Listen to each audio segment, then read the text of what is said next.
You see RPOs every single Sunday you watch NFL football and college football for that matter, and they're a huge part of the game. So, and in same effect, they're in the same kind of effect on Madden here. So, we're going to be looking at them, we're going to be breaking them down. I'm not going to go over every single RPO and how to run it in the game. I'm going to be focused on this zone peak play, and we're going to be focused on the bubble play. This is more so just for you to understand how... I didn't want to choose new play, I want to respot the ball. This is more so for you how to understand exactly what's happening with RPOs, and hopefully you can incorporate them into your own scheme here. So let's hit the correct thing. Let's move over to the ball, over to the hash here. Let's back it up. And the first one we're going to explain is how to run the ball out of the RPO. So what you're looking for is light boxes. And when I say a light box, the box is from the left tackle's outside shoulder to the right tackle's outside shoulder is what you can think of it of. And about, say, 5 yards down the field. So something like that. That would be the box. Maybe I'll come up with I'll throw a picture of it highlighted here. And that's the box of what you're looking at. And what you want is you want to have more people blocking in that box than the defense has in that box colored, right? So here we have 5 offensive linemen plus Knox and Sweeney over there where the run is going. We'll call those blockers for our run here. And for the defense here, I'm not even going to count that at the end over there on the left. He's really not even into play. But going from there, the defensive tackle is 1, 2 defensive tackles is 2, and then the outside guy is 3, and then the 2 linebackers is 4 and 5. And you can even count that guy as a run defender over there. The corner over there is 6. So they have 6 guys to our 7 guys. So this is going to be a look where we're just going to want to run the ball right at them, and we should have success. We didn't have as much success because I didn't get very sticky with it right there. But you see there, and they're going to call cover 0 on me this time. You saw, the hole is there, right? Huge hole there. Of course, this guy just sheds right here and makes a good play. But the hole is there. If Knox holds his block as well, Quessenberry's getting up, and there's a hole between over this way as well. So, ton of running lanes right there.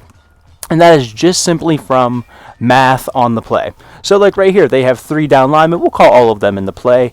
And now this time they actually have 4 guys down that they just brought. So 3 down linemen, and they just brought 2 safeties down plus the 2 linebackers already. So that's going to be 4 guys in the box that came down plus the 3 defensive linemen. That's 7. And then they have like a nickel corner over where Sweeney is, and then they still have the outside corner as well. So that's going to be 9 players to our 7. So this is going to be a look where we're probably going to want to throw the ball to Stephon Diggs or Gabe Davis here. And now that we're on to the throwing portion, the guy we're trying to read, we're trying to put in conflict, is the guy over Gabriel Davis here. So we want to either make him step up and play the run, and then we throw the ball behind him, or he stays and plays Gabe Davis, and we would be kind of forced to run the ball. So we'll snap it here. And that's just too much room, and that's a house call right there if you're not in regs and stuff like that. So let's just go to the replay real quick, and you can kind of see all these guys came down. He came down pre-snap, so I'm assuming already once he comes down into the box, he's going to be responsible for the running back. I'm thinking cover 0 or something like that, right? So of course he comes down, gets out of the way. Already assuming that he's responsible for the running back, and that's just too much room in man coverage. Really, you could have fed the ball over to Diggs as well on that second look, but it's really meant to go to Gabe, and that's just a lot of room. And when I'm pass leading the ball basically down, like 6 o'clock on the pass lead there. So again, here's a look for defensive linemen, 2 linebackers. You're already at 6 with the outside guy at 7, so you're basically at an even look. If you're at even looks, you're running the ball. But same deal, you're putting the guy in conflict from the pass game perspective as well.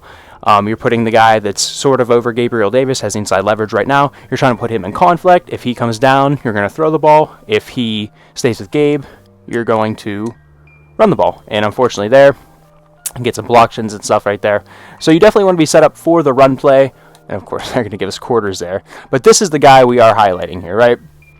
And he just kind of shuffles around, just doesn't really do anything, doesn't necessarily play Gabe, doesn't really come down and shoot the gap for the run. So we just hand the ball off.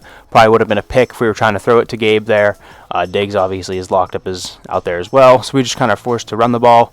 And Quessenberry over here just gets blown up. And that's what kind of kills our run play. But overall, say he blocks there, you can you can kind of see the gap between 77 and 71 there. There would be a nice gap. We were even with Knox getting to that second level as well. And there's definitely run lanes there once you are even. So I'm just going to hand this ball off here. And yeah, let's just hand the ball off, get out of that. But yeah, I'm not going to go over, like I said, I'm not going to go over every single RPO, but we are going to go over the bubble as well. And it's the same concept. You want to look at the guys in the box. You want to have numbers. If you have numbers, you can hand the ball off 100%. And I mean, it makes it a lot easier if you don't have like Devin Singletary back here. No disrespect to Motor, but if you have like Derrick Henry, who has like a 92, 93 overall most feared card, tank of a running back. That's the kind of guy you want. Very easy to hand the ball off. You get those one-on-one situations. I mean, he's going to win those a lot of times. If he doesn't win them, he's at least going to fall forward. So on this one, it does work a little bit different with, as opposed to like a pop pass inside, the slant pass inside. The bubble does work a little bit different.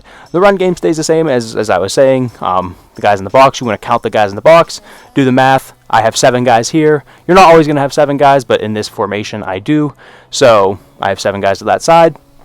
Cool. Okay. This time, of course, same guy over Gabe Davis. We are trying to put him in conflict, as we've been saying this whole video. If he comes down and plays the run, we absolutely want to throw that little bubble to Gabe. And this does make it a little bit easier to see as well, as opposed to the slant pass, because it's pretty obvious. If he runs with Gabe, it's pretty obvious if he runs with the running back. So we'll just kind of see what he does. I was actually slow there. with it, and we still ended up getting yards with Motor Singletary. And you can kind of see he was kind of slow to it here.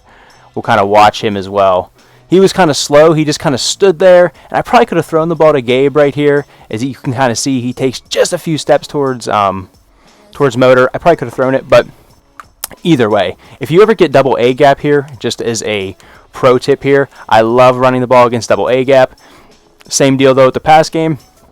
The guy with inside leverage over Gabe, if he comes down and sort of blitzes towards the running back, we just pitch that ball out like so. I'm glad we got a clip there of that, and that is exactly what you want to see. He kind of shuffles inside to sort of play the running back, play the run game, and that just, let's highlight him here. He kind of even just those few shuffles right there, I know he's not with Gabe already, and I mean, just a super easy throwing lane, and Steph's already blocking downfield, and that's how you get your yards downfield.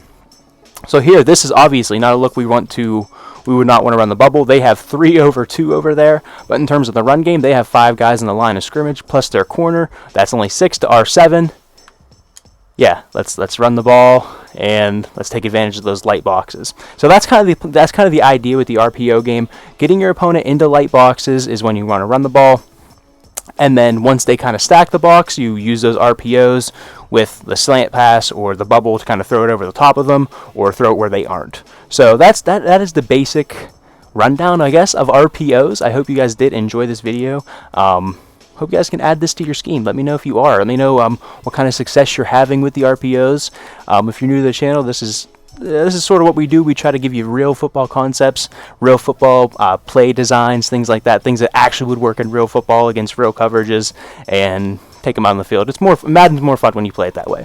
So hope you guys enjoyed. Like I said, if you did, leave a like, leave a comment, all that good stuff. You know how the YouTubes work. And yeah, with that too, I hope to catch you in the next one. Later.